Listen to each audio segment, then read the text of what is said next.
Welcome, deeply curious minds, to another deep dive. Have you ever seen chaos unfold in, the most unexpected places? Oh, absolutely. Today, we're diving into a fan animation that, at first glance, seems like just a simple school play day, really normal stuff. But it's really not, is it? Beneath the surface, it's a gold mine of insight. Totally. Insights into leadership, strategy, even, the quirks of personal space, it's all in there. For this deep dive, we're taking a close, almost microscopic look at excerpts from a truly fascinating fan animation transcript. Yeah, this one's pretty unique. It's titled Smiling Critters Animation Hide and Sleep, Poppy Playtime Chapter 3 fan animation. And it was uploaded on the YouTube channel iNUbis. Right. It's an unexpected wellspring of insight, and we're here to mine it for all it's worth. Indeed. Our mission today is really to extract the most important nuggets of knowledge from this. Well, this seemingly playful narrative. Oh. We're going to unpack the peculiar character dynamics at play, the unexpected rules that sort of emerge from their interactions, and the subtle insights hidden within what appears, on the surface to be just a chaotic afternoon of play. Right. Prepare for some aha moments. Yeah, because as we explore what a day in the life of the Critter Crew can teach us, you'll find surprising parallels. Parallels to what, though? To social dynamics, strategic thinking, the ever-present interplay of distinct personalities, Yeah. even in the most unconventional settings like this one. Okay, let's unpack this then. We open on a scene where the ideal is clearly stated right up front. What a relaxing afternoon, peaceful, quiet, and completely bereft of conflict. It's a mood, doesn't it? It really does. It sets the tone, yeah. A dream of tranquility. But almost immediately that dream is kind of shattered. It is, and that immediate subversion is key, I think, to understanding the narrative. It highlights just how fleeting proclaimed tranquility can be. Especially with this group. Exactly, especially when you have a group of strong, distinct personalities involved. The contrast between that stated desire for peace and the immediate actions of the characters, it really sets the stage for the chaotic events that follow. Yeah. It's a classic setup for conflict, really, even if it's playful conflict. Yeah. You declare peace, and the universe just, delivers a dodgeball. Right. It almost feels like the very declaration of peace invites the disruption, doesn't it? That's a powerful way to put it, because what happens next? Bobby makes a great throw, which sounds innocent enough, right? Just a throw. Seems fine. But then Timey almost instantly jumps in with this incredibly specific, almost pedantic correction. Oh, yeah, timing. He doesn't just say, don't throw things. He says, please don't throw things so hastily, CH, I'm Timey, you jerk chicken.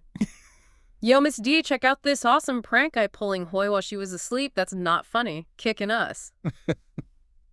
Large-eared individuals are at increased risk of eustache and tube inflammation when trauma is applied. Wow, that's quite the line. It's a lot. That's quite the medical disclaimer for dodgeball, right? And it's not just a general warning. It's highly specific, almost medically precise for a schoolyard game. It really is. It immediately establishes Timey as the cautious, detail-oriented one, almost acting as an emergent quality control or a resident risk assessor within the group. Assessor, yeah. His concern for large-eared individuals and the risk of stachy and tube inflammation when trauma is applied is so specific, it's almost comically formal for a playground setting. Right. It's like he's internalized some very advanced, perhaps even, exaggerated medical knowledge. This interaction immediately shows us how individual actions like Bobby's seemingly innocuous throw can ripple through a group, prompting immediate and sometimes unexpectedly detailed reactions. It's a prime example of how even small individual actions can quickly shatter a declared peaceful atmosphere. It just dissolves. Yeah, devolving it into minor squabbles or unexpected challenges, often driven by someone's overly enthusiastic action met with another's overly pedantic reaction. You kind of wonder how often Timey has to pull out this level of detail. And Kicken's response is equally telling, isn't it? He just dismisses Timey with, well, you're at risk of being a nerd. Yep. No medical counterargument, nothing like that. Just a blunt insult. It paints a clear picture of their dynamic right away. Totally. It's not just an insult. It feels like a strategic move, almost, to shut down Timey's pedantry. Yeah, cut him off. Absolutely. It's Yeah. a classic example of social counterframing. Yeah. Timey is trying to establish authority through, technicality, through his detailed knowledge. And Kicken immediately undercuts that authority, not with logic, but with a social label. It's the impulsive kind of anti-intellectual response that instantly sets up a power dynamic within the group. Establishes him. Yeah, establishing Kicken as someone who challenges perceived rules or expertise, it tells us who thrives in chaos and who prefers order. Right. In these brief exchanges, the transcript immediately establishes distinct archetypes within the critter crew. Timey, the rules lawyer, almost acts as an emergent compliance officer. Okay. Kicken, the mischievous prankster, embodies the disruptor, crucial for challenging norms. And then there's Bubba, Bub. whose primary concern seems to be comfort and food, Right. immediately asking, "Hey, Bubba, up for a bucket of kitten fried chicken? Save up for me, guys." Always about the food. These initial interactions lay the groundwork for understanding the group's dynamic, showing us how different personalities interact before the main activity even begins. And Miss Delight, their presumed teacher or leader, she isn't immune to the chaos either. Her exasperated comment about needing her new black, too, Yeah, what is that? implying maybe a coffee, a pick-me-up amidst the squabbling. It really seals the deal. It shows us she's probably used to this level of, well, energetic interaction. It does. It suggests she needs something to cope. Definitely. It's less about a specific item and more about her need to just reset and recenter herself, maybe? I think so. It hints at a long history of managing this particular group and suggests her new black might be a symbolic coping mechanism, perhaps a strong coffee or just a moment of quiet she rarely gets. Right. It paints her as someone who has to constantly reset and recenter herself in the face of their collective exuberance. Yeah, exuberance is a good word for it. The ability to observe these quick character sketches, even in what seems like casual dialogue, is a vital part of understanding any group dynamic. It's like a micro-ecosystem of personalities. That, even in play, mirrors the complex dynamics we see in any real-world team from day one. You can almost feel her sigh through the transcript. Totally. So with that colorful introduction to the critter crew, Miss Delight attempts to bring some order. She gathers the class for a game of dodgeball. Okay, standard procedure. She states there are 8 of you, so it should be an even split. Logistically sound, right? 4 on 4. Makes sense. Except there's an immediate problem. But Miss Delight, there's only 7 of us here. We can't play until we find the missing critter. The head count problem. And that missing critter, we discover, is CatNap, of course. This is an immediate logistical hurdle for Miss Delight as a leader. Her structured approach, aiming for an even split with 8 of you, is instantly disrupted by a missing team member. Throws a wrench in the works. It really does. It raises a fundamental question. How does a leader react when their carefully laid plans are undone by a simple head count? What's particularly telling here is the critter's creative, problem-solving methods in response. Oh yeah, their solution is something else. It speaks to a group dynamic where pragmatism, no matter how extreme, can quickly override established norms when a challenge arises. And Miss Delight's plan for an even split immediately hits this snag because CatNap's missing. What's even wilder is the critter's solution. You ready for it? We can split Bubba in half. There it is. I mean, that's certainly one way to solve a headcount issue, isn't it? It's both darkly humorous and utterly terrifying in its immediate, no-holds-barred approach to resource allocation. It's certainly a testament to their unique interpretation of problem solving. It's an extreme, almost primal response to a logistical challenge, Ripley primal. showing a complete disregard for individual well-being in pursuit of the group's goal of playing dodgeball. And Miss Delight's reaction is equally telling. She has to step in. She has to, right. She has to intervene with a firm, exasperated, "Excuse me, guys. Guys, no one here is getting their legs saw on off. Just count on your leader to find CatNap." Thank goodness. This highlights her role not just as an instructor, but as a crucial containment mechanism, preventing truly bizarre and, frankly, dangerous solutions from taking hold. Yeah, sawing legs off is definitely dangerous. The fact that this is even a suggestion and that she has to issue such a stern warning speaks volumes about the level of unpredictable behavior she typically handles. It's a leader stepping in to prevent self-destruction just for the sake of a game. And the fact that CatNap is the one consistently missing, consistently needing to be found or roused, that already speculates on his typical behavior, doesn't it? It really does. Is he always sleeping? Is this a common occurrence? It certainly seems like it. You almost get the sense he's the perennial wild card in their group. That's a keen observation. Yeah. The need for Miss Delight to explicitly go find CatNap, rather than just waiting for him, strongly suggests this isn't an unusual situation. Routine for her. He seems to be the one who prioritizes sleep or comfort above all else, which sets him apart from the more outwardly energetic critters. It creates a picture of CatNap as a character who is perhaps a bit more introspective or simply prone to extended periods of rest, Mm-hmm. making him a unique challenge for Miss Delight to manage. In any team, identifying the members who consistently operate on a different rhythm or have unique needs is crucial for effective leadership. Yeah. And Miss Delight clearly has this particular challenge down to a routine. And that leads us to what I'm calling the rise and shine ritual for CatNap. Miss Delight goes to retrieve him using this very specific, almost affectionate yet firm phrase, rise and shine, Felino mine. Helena mine, yeah. It really sounds like a practiced routine, a kind of pet name combined with a command. It absolutely does. Mm-hmm. This interaction immediately suggests a familiar pattern. CatNap appears to be a character who genuinely prioritizes sleep or comfort, to the point where Miss Delight has developed a specific, perhaps well-practiced method for rousing him. Mm-hmm. The phrase "felino mine" is endearing but also subtly possessive, isn't it? Mm. Hinting at a close yet challenging relationship between them. Yeah, mine. It's a testament to the kind of personalized management that unique individuals sometimes require. CatNap's immediate resistance, "You're not fooling us twice. Much better now, let me explain the rules," implies that he's tried to fake it before. He's tried this trick before. Exactly. And this is his reluctant but eventual compliance. It shows a predictable dynamic where CatNap tries to avoid engagement, and Miss Delight has to employ a particular charm, mixed with firmness, to get him to join in. You're not fooling us twice is a great line, isn't it? It suggests a history of CatNap's tactics and Miss Delight's growing awareness of them. Go. She even adds, "Oh, come on, you silly Billy, shake it off and move your lazy butt." It's playful, but the underlying message is clear. Game time, buddy. It is. This dynamic between them is quite telling. It's a blend of exasperated affection and firm expectation. Mm-hmm.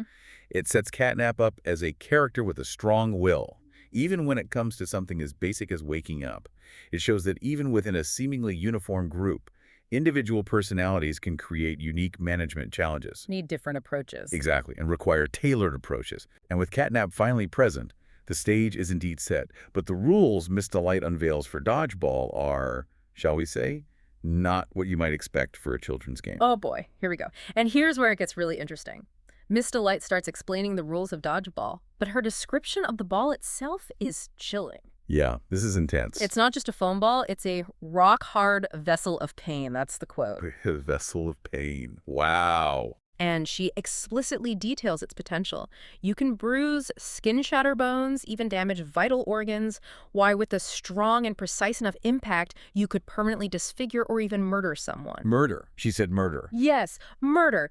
This isn't just unsettling, it's a masterclass in how leadership can inadvertently, or maybe intentionally, create the very chaos it seeks to control. It's shocking, isn't it?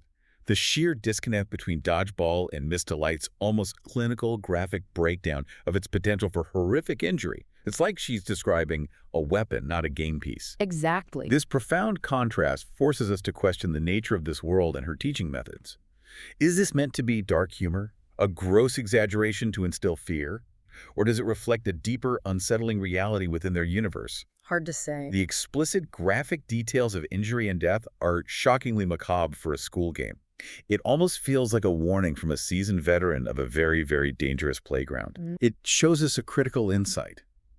When formal leadership presents an unworkable or terrifying scenario, a group's natural inclination isn't paralysis. It's often a powerful collective pivot towards self-preservation. They find another way. Yeah, and alternative solutions. It's the dodgeball dilemma. Extreme rules paradoxically breed collective defiance. And then she adds this utterly macabre detail. And the best part, my dear children, is that you wouldn't even notice the blood on the ball since it's already red. Oh my God. I mean, what kind of leader says that? It's not just a threat. It's a detailed, almost gleeful description of consequences. It's almost as if she's testing their reactions to extreme pressure. It's a truly alarming detail. It suggests a level of desensitization or a very twisted sense of humor on her part. It highlights how rules, even in seemingly benign contexts, can be shaped by the person presenting them. Totally. When rules imply such extreme consequences, it can fundamentally alter behavior either by paralyzing participants with fear or, as we'll see, by prompting them to find an alternative. It raises a significant question about leadership. How does a leader's presentation of risks influence the group's perception and subsequent actions? And what kind of environment creates a leader who would describe a game in such horrifying terms? Yeah, what's her backstory? It speaks to a leadership style that uses intimidation as a primary motivator, and in doing so, reveals more about the leader's own perspective than the game itself. Right, and the only safeguard mentioned in this whole terrifying setup, you catch it. That's the only rule for safety. Catch it. Simple. No protective gear, no softballs, just catch it. And then, almost immediately after laying out these potentially fatal rules, Miss Delight announces her departure. I'll be back in half an hour with a new boombox. Until then, please safe everyone. She just leaves. She just leaves. It's an incredible abdication of responsibility, given the rules she just set. This is a critical moment. The fragility of the safety rule, that single catch clause, stands in stark contrast to the extreme danger she just outlined. It's a setup that almost ensures chaos. It feels intentional, almost.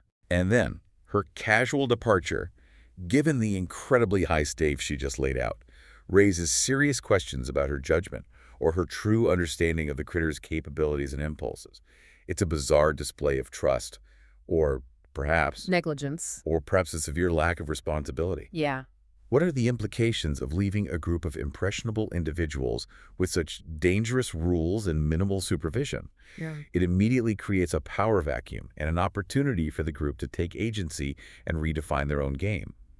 It's almost an explicit invitation for them to diverge from her plan, whether she intends it or not. For sure. This is a common dynamic in any group. When formal leadership leaves a void, informal leadership and emergent solutions quickly fill it. And diverge they do, because the moment she's gone, Kicken immediately challenges Hoppy, almost as if to test the limits of these new, terrifying rules. Right into the fire. But then the group collectively decides against dodgeball. The dialogue clearly shows a shift. How about we just play hide and seek instead? Please, please, please, please, please, cowards. All right, critter crew. Huh. Cowards. So they acknowledge the fear, right. This is a wonderful demonstration of collective agency, a beautiful example of self-organization in action. Faced with an unappealing, high-risk proposition, the children quickly self-organize and adapt. Their preference for hide-and-seek is a clear choice for a less confrontational, safer game. The humorous term cowards, possibly used self-deprecatingly, or as a playful jab among them, it really highlights their shared understanding of the perceived danger of dodgeball under Miss Delight's rules. It shows how groups naturally self-organize or adapt when formal leadership is absent, or, in this case, has presented an utterly unworkable and terrifying scenario. They took charge. They took control of their own play, pivoting to something that suited their needs for safety and enjoyment. It's a testament to the inherent drive of a group to find a workable, sustainable solution, even if it means ignoring top-down directives. So hide and seek it is. And then DogDay steps up, volunteering as the seeker. Okay, DogDay takes the lead. He declares himself the leader critter, which is an interesting claim right there, establishing his role. But he also boasts a unique trapping ability. Yes, the superpower. You can follow your nose. It always knows I can track your SS for miles, so none of you will get lost no matter where you hide. So he's got super smell. Basically, yeah. A built-in tracking device. This immediately establishes DogDay as a natural leader, capable of taking initiative, and, crucially, offering a solution that leverages his unique skill. Makes sense for him to be seeker. His nose-nose ability introduces a fantastic element to the game, making it significantly more challenging than a typical game of hide-and-seek. It highlights his distinctive role and how a leader's unique capabilities can influence group dynamics. Raises the stakes. Totally. It raises the stakes for the hiders, knowing they're up against someone with a superpower. It also hints at a perception of fair play. Is it fair to have a super tracker, or does it just make the game more exciting? Good question. His self-declaration as leader critter isn't just boastful. It's a strategic move to rally the group behind this new plan. And as soon as DogDay asserts himself as the seeker, he reminds CatNap of a prior agreement, saying, "Remember our deal, CatNap." You're serious about that, sure was. The plot thickens. A deal. And then they explicitly state, that's why we're keeping it sex secret, so she won't get Miss Delightful look, meaning Miss Delight. Keeping it secret from the teacher. Okay. This adds a whole new layer to a seemingly simple game of hide and seek. This is where the narrative adds a crucial layer of intrigue and strategy. The secret deal between DogDay and CatNap transforms a simple game into something far more complex. Yeah, it's not just hide and seek anymore. It suggests a deeper, pre-existing relationship between these two, and a hidden objective beyond just playing the game. The secrecy from Miss Delight implies that whatever this deal is, it goes against her rules or expectations. Add some covert ops. Exactly, adding a dimension of covert operations to their playtime. It makes us wonder what the stakes are, what the terms of this deal are, and how it will influence the game's outcome. It's no longer just a game, it's a strategic maneuver with hidden agendas. This is a common dynamic in organizational behavior, when formal rules feel restrictive. People find workarounds. Precisely. Informal networks and hidden agreements often emerge to achieve objectives, sometimes for the greater good, sometimes for personal gain. It forces us to question what else is happening beneath the surface that we don't immediately see. Right. With the game rules established and the secret deal in play, DogDay, the super sniffer seeker, begins his count. But it's not exactly a standard countdown. Oh, how does he count? He goes 1, 2, 3, 98, 99, 100, ready or not, here I come. Just gives a few numbers there. Just a few, and then almost immediately he's confused. Man, I gotta ask Bubba, what comes between 3 and 98 sometime? This is a fantastic comedic element. It immediately highlights DogDay's eagerness to begin the hunt, prioritizing the actual search over strict adherence to the counting ritual. Get to the good part. Exactly. It adds to the playful, slightly chaotic tone of the Critter Cruise world. It's a relatable moment of rushing through formalities to get to the real task. Yeah. And it perfectly captures the humorous oversights that can occur when enthusiasm trumps precision. It's endearing and humanizes DogDay, despite his superpower. True. It shows us that even the most capable leaders can have minor blind spots or quirky habits when they're focused on the bigger picture. It's a reminder that efficiency sometimes comes at the cost of strict protocol. But even a super sniffer has his limits, right? DogDay immediately encounters an environmental challenge.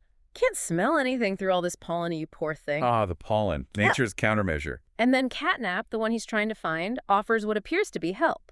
Here, you can use this. Okay, hold on. CatNap offers help to the seeker. That's what it looks like initially. That's suspicious, given their secret deal. Even powerful abilities, as we often see, have limitations. This pollen introduces an unexpected obstacle for DogDay and highlights the environmental context.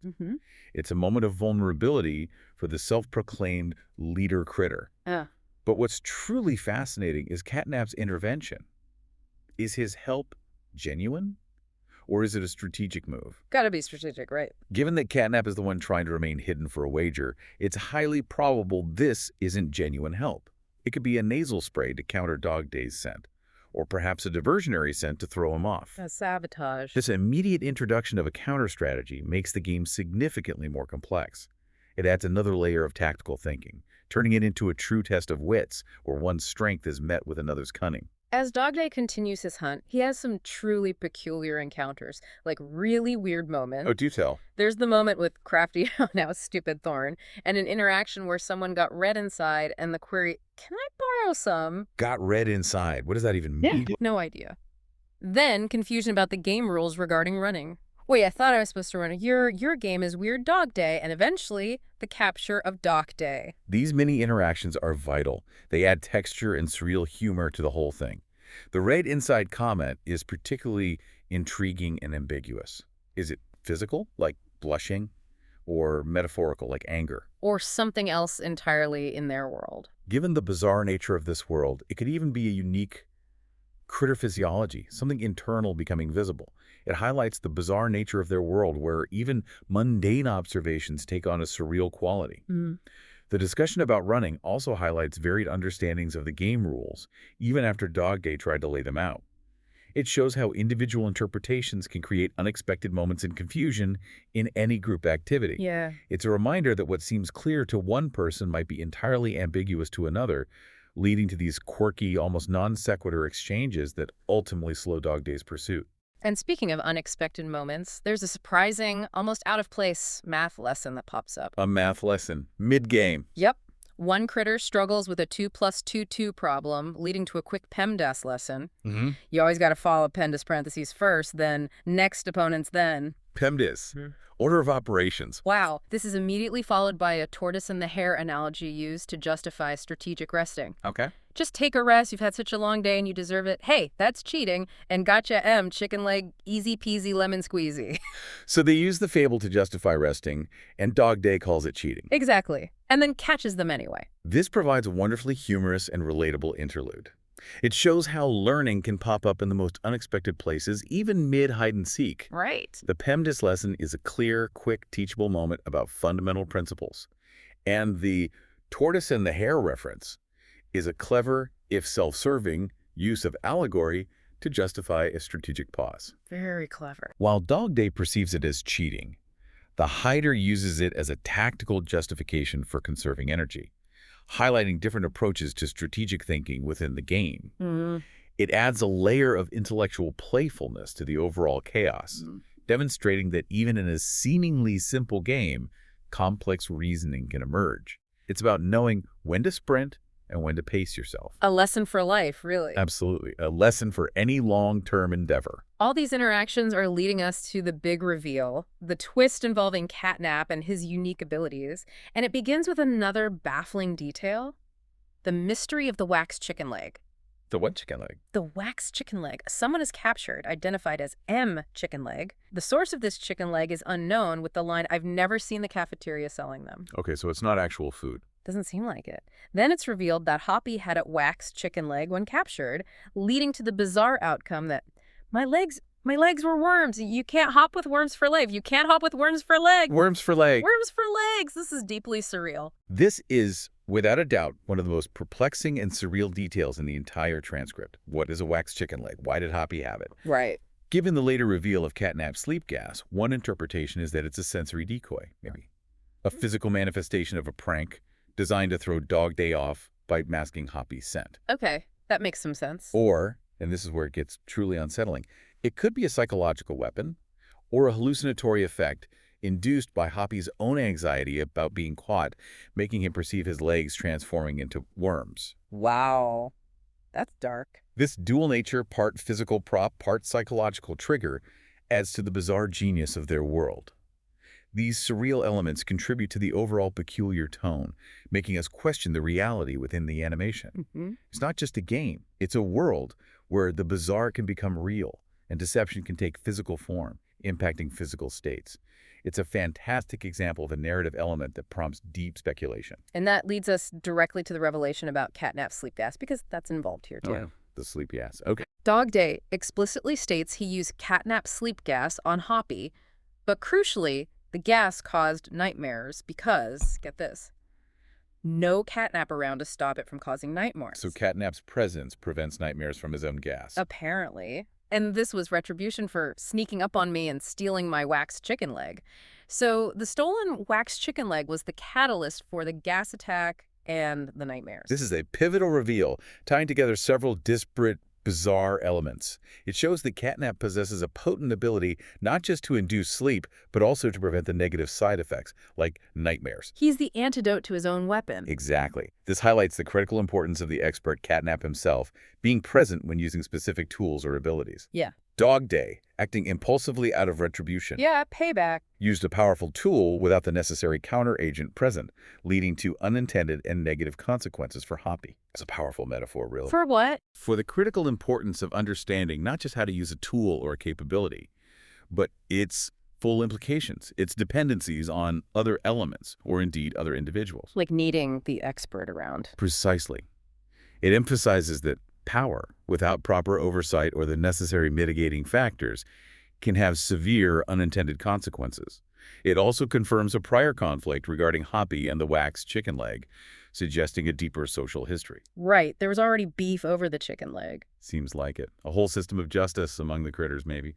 So the wax chicken leg was stolen, DogDay retaliated with CatNap sleep gas, and because CatNap wasn't there to mitigate the effects, Hoppy got nightmares and bizarrely worm legs. What a sequence. It's a chain of events that makes perfect, if peculiar, sense in this world now that we have all the pieces, and it all connects back to the hidden agreement. The idea. Because the game itself is really about CatNap's endurance wager. Absolutely. The other critters start to get restless, wondering, what's taking DogDay so long anyway? Aren't we all here? CatNap isn't, he's probably just hiding under some blanket again. Standard CatNap behavior, they think. Yeah, just sleeping somewhere. But then the true stakes of their hidden deal are revealed. DogDay told him he'd stay up all night for a week if CatNap couldn't stay hidden for at least 30 minutes. Stay up all night for a week. That's the punishment. Apparently so. And as DogDay draws closer, we hear the countdown.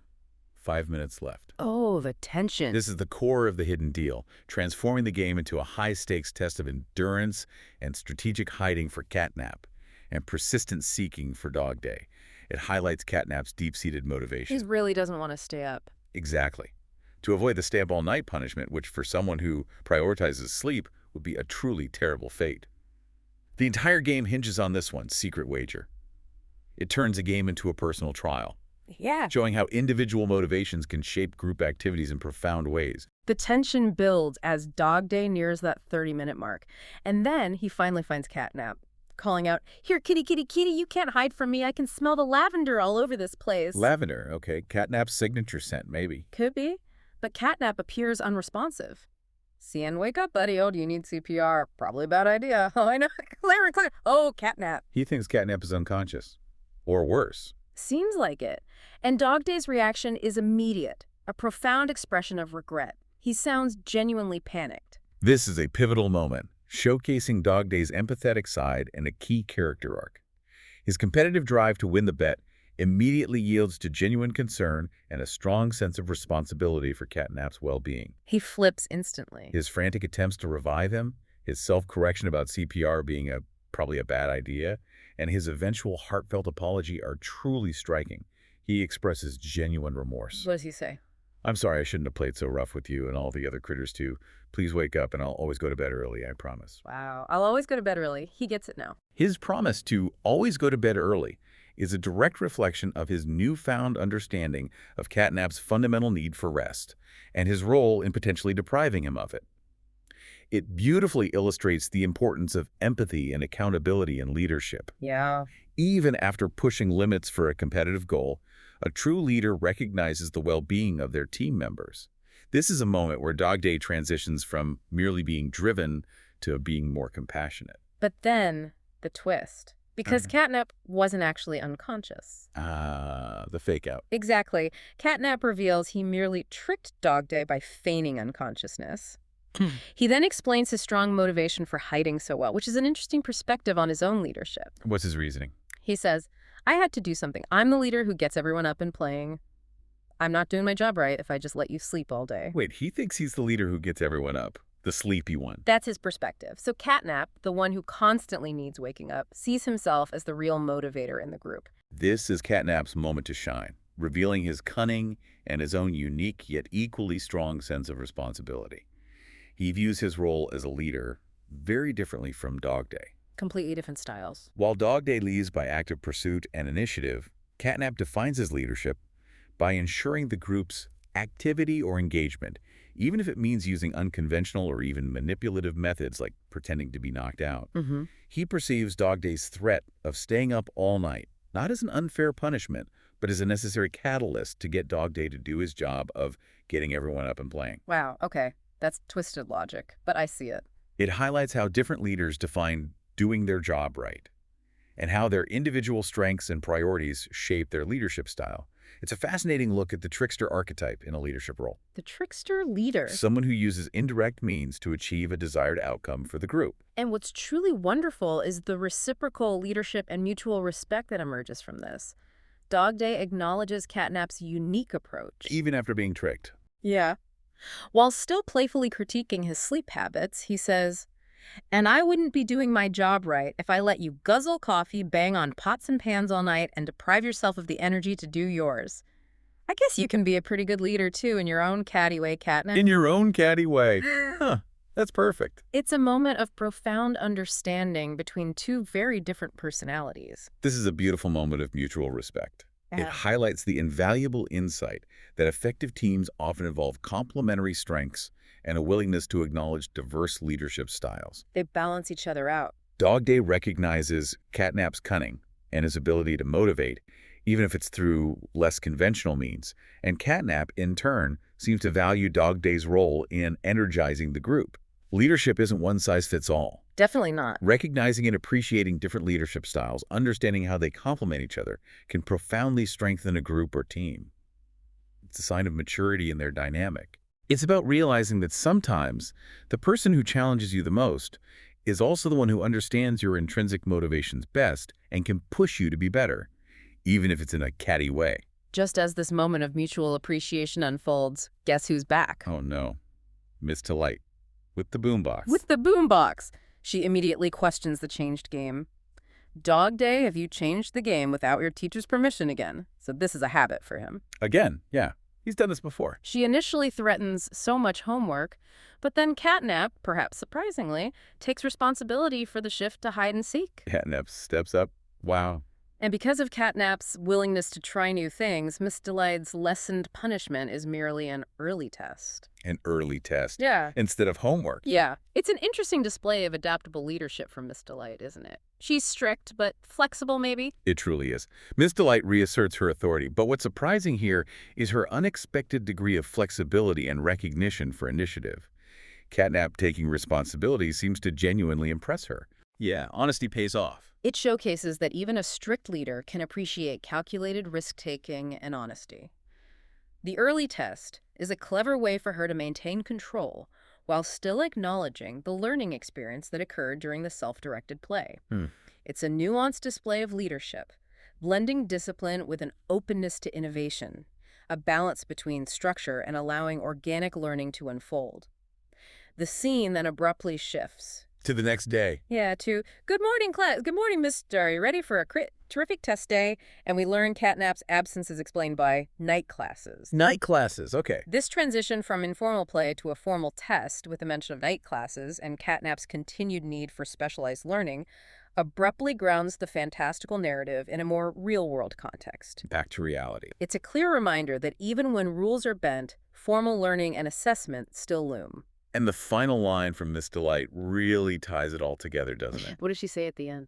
You're clever for your ages, but there's more to be known for. There's working bills and wages outside your home sweet home. Wow. Heavy. Right. From hide and seek to bills and wages. That concluding thought serves as a potent reminder that lessons learned in play, no matter how peculiar, can apply to the broader challenges and responsibilities of life. The real world is coming. It's an acknowledgement that while they are clever for their ages, the complexities of the adult world await them a world of working bills and wages. It underscores the idea that learning is continuous and takes many forms, and that seemingly playful interactions often contain deeper lessons about responsibility, strategic thinking, and real-world implications that extend far beyond the classroom or the playground. It's a powerful concluding statement. Yeah. It elevates the entire narrative, suggesting that every interaction, every game, every challenge is ultimately preparing us for the bigger tests of life. And that brings us to the end of this truly crit-horrific duck dive. What a journey through a seemingly simple fan animation. Absolutely wild ride. Revealing so many layers of character, complex dynamics of leadership, from the strict and slightly terrifying, to the strategic, to the empathetic. All types covered. And the surprising lessons hidden within play. Indeed. We saw how rules can be bent, how deals are struck, and how different personalities navigate their shared world, often finding their own ways to lead and contribute. This deep dive reminds us that valuable insights aren't always found in, academic papers or business reports.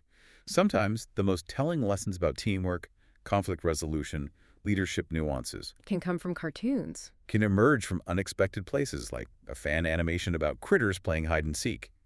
It challenges us to look closer at the games we play every day, both literally and figuratively. It really does. It makes you think, As we conclude, consider this. What deals are being made, or what sleep gas is being deployed, metaphorically speaking, in your own daily interactions? Ooh, good question. Are you aware of the hidden strategies and unspoken rules that govern the games in your workplace, your community, or even your family? Makes you wonder. What surprising insights might you uncover if you started to look for the wax chicken legs or the hidden leadership styles in your own life? What can your peculiar play day teach you about the real world?